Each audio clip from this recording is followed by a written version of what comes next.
Hello and welcome to Hot Commodities. Let's do a check on the agro space first, where Guar futures hit a circuit of 4% and touched a new record high for the second straight session. Despite concerns that the higher prices may pull down overseas demand and regulatory steps to curb the volatility, there you have 13,900 on that commodity. Chana futures extended losses for the second straight session on profit-taking following sharp rise in the prices and rising arrivals in the spot markets. In the spices pack, you had futures decline on weak export demand, high inventories and expected increase in supplies from the new crop. Turmeric futures treaded water after hitting contract highs earlier in the day on profit booking, while pepper futures extended losses on rising arrivals in the spot markets. But the big story in the agro space has been cardamom, where the prices are up nearly 75 rupees per kg in the past week due to stockist buying and reports of bumper. Cardamom crop this year is estimated above 20,000 tons, double than the last year, and even then you have seen the prices continue to rise up. In the edible oil space, soy oil futures erased gains to trade lower as strong rupee and fresh arrivals of rapeseed in the spot markets dented the sentiment. There you have nearly 0.5% of a decline coming in for that. Let's go across then to Harish Ji. He's head commodities and currencies and he joins us from Hyderabad. Harish, hi, welcome to the show. Before we get into the non-agro space, let's talk about the agro commodities and how are you looking at cardamom prices, which have run up quite strongly in past couple of weeks? Hi Manisha, good evening. If you look at cardamom, as you mentioned, the production side estimates are on the higher side. In spite of that, we are seeing some kind of upside momentum, largely because of stockist buying and in anticipation of better export demand. So if you look at last couple of seasons, the cardamom prices were largely consolidating. I think this year, I think demand side dynamics are projected very well on upside. So overall, I feel cardamom prices to trade further from in short term towards 800 levels, and from there profit booking might dropping.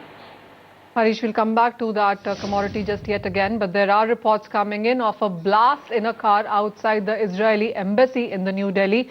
No casualties have been reported so far. The Israeli government has reacted, saying that their embassies in Georgia and India have been attacked simultaneously.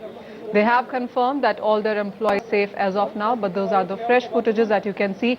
No casualties reported, but a blast in a car outside the Israeli embassy in New Delhi is what the reports are right now coming in.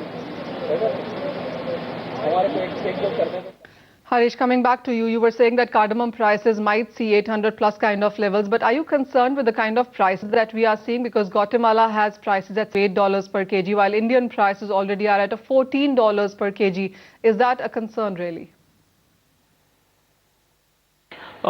If you look at, definitely Indian prices are quoting higher, but now if you look at, I think Guatemala, the quality concerns are still there, and definitely now entire world is looking at Indian crop given the better quality as far as this season is concerned. So I think this forward, I think this premium is likely to exist or prevail further. So in that context, I feel whatever upside we are seeing, I think I'm pretty much confident that this 800 figure might be quite feasible. All right, that's the analyst reaction on cardamom. But let's also talk about gold. We have seen some upswing continue. 1703 on Friday. It's trading around 2-week highs at 1730 right now. Harish, how would you look at the gold prices now? Manisha, I think we've if you look at the day so far, I think international prices managed to move higher, but at the same time in domestic market, I think rupees appreciation has somehow limited that we could actually see.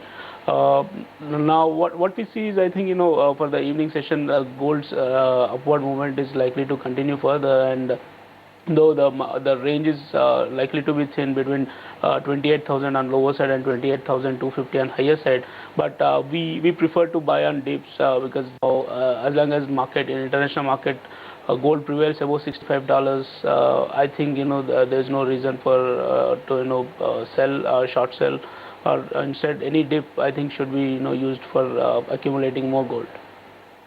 How about the copper prices? Because there has been some strength. While we saw 3% of a profit taking coming in on Friday, it has rebounded today off those 5-month highs kind of things. But how would you look at copper now?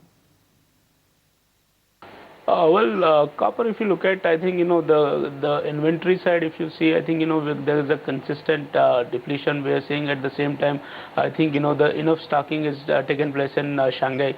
So that way, on fundamental side, the picture is more or less balanced. But now, if you look at on macroeconomic point of view, I think the euro's strength is the last couple of sessions, or especially today, especially after Greece decision to impose austerity measures. I think the optimism is coming back into the segment, and as far as copper is concerned, we are looking around 423 to 428 kind of range for next couple of sessions. How about the energy space? The crude prices also have rebounded. We've seen $9 a barrel hold, and there have been these Middle East, Iran concerns which have added premium to the prices. But do you think it has the strength or to cross above 100 in the coming few sessions? I think 100 is pretty critical at these levels, but sustainability above 100 is what we need to look at. But clearly, if you see, I think one should look at buying on dips. Owing to the fundamental factors, as you said, there are supply constraints or disruptions in various places of Middle East, and also now with euro strengthening and dollar weakness, there is a possibility that crude oil prices might move higher. So overall, we are maintaining our bullish stance on crude oil as well, and buying on dips is what advised. Harish, also one word on silver prices, because there has been a rebound there as well. But do you think 58,000 continues to be a resistance as far as Indian markets are concerned?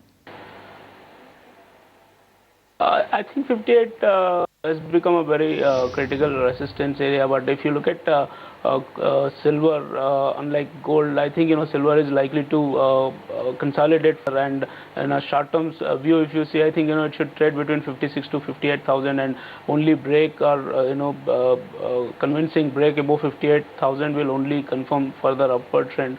But time being, if you ask me for next 1 or 2 sessions, I think one can look forward to buy around 56,700, 800 levels, and 57,400 to 500 could be possible area.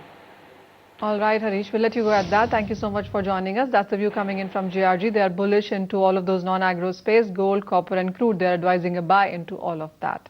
With that, it's wrap on Hot Commodities. Thank you for watching.